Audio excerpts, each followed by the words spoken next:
Well, I can tell you right off the bat that this is way more comfortable. Yeah. I think when we do it for real, we're just going to have a Jack and Coke prior. I know you don't like to hear about that, but I think that would help loosen up the Am I interview a little looking at bit. the camera or you now? You're looking at me. Okay. I set this up so so it's kind of conversational. Makes sense. Yeah. Because if you think So why about do you it, want why this would it movie? look? Why would it Why make do you- any sense for me to be looking Why over do the you want camera to do in this there? movie? Wait, you don't want to talk about the cameras some more? Mm-mm. Okay. Why do you want to do this movie? Well, I want to do it with you. This is a big part of it. This is. I always said from the very beginning that this was made absolute sense because I completely got it. We've had different ideas that we've touched on before, like the Bat Boy for the Reds and everything, and I'm like, I could see I can see merit in these other projects, but the moon landing I've always completely understood and completely got. I told you before that I was absolutely very jealous that I was not alive and having a party with whomever it be, good friends or family or whatever, and seeing that moment.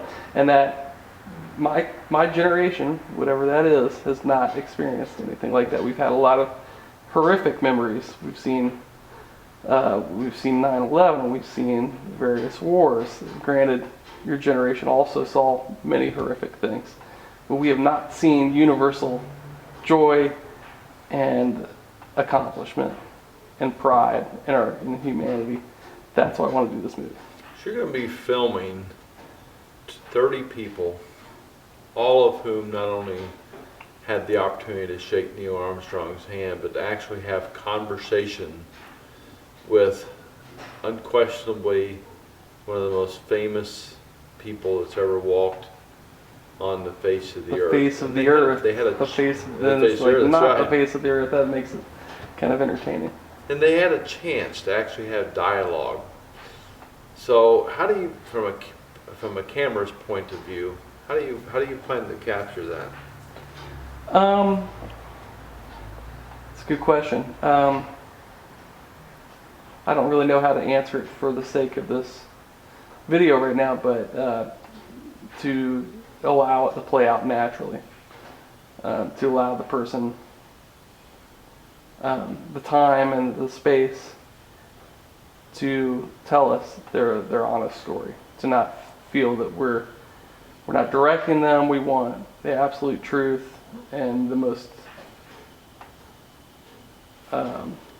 respectful way of honoring what a documentary is and find out what they really felt. Actually, well, okay, I take all this back. I would like to ask questions. I would like to pry a little bit and ask a little bit more what, if something was said or the exchange, what did they think about that exchange? What did they think it meant? What did they think that meant about his character?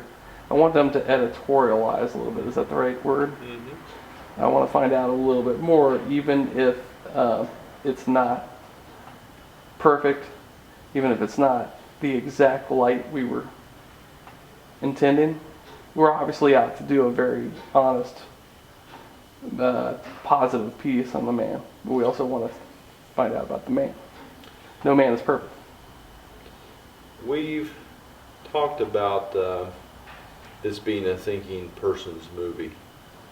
How do you see the style? What's the flow of this movie that you think is going to work well to capture viewers' attention and keep them hooked?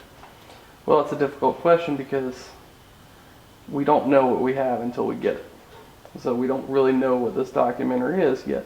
But we can look at who we have worked with so far, and I think we are going to be building we'll be experiencing a documentary that's very sentiment heavy. So it's really, nostalgia, sentiment, feel good. I'm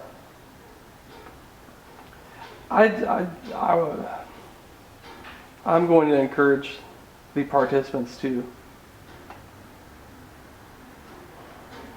That's a hard question. It's a good question. If you were facing Neil Armstrong today and say, Neil, That's a good we're going to question. make a film about you, what should it say? That's an excellent question. Write that down because we need to ask people that. I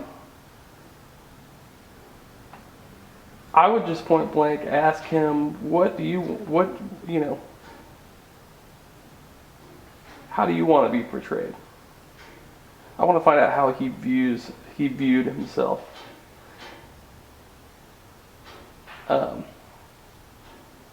Because I don't know that I think we got the full story, but there's this hankering in the back of, I think, everyone's minds. Do you think his friends are going to be able to tell us this?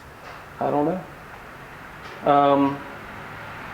I think that we're going to experience the documentary ourselves with them while creating it, and we will find out the answer to that. But if his friends can't tell us, who can? No one. So I think we're going to have to book on his friends to being able to tell us the story. Well, there's nobody else to tell us. That's right, there isn't.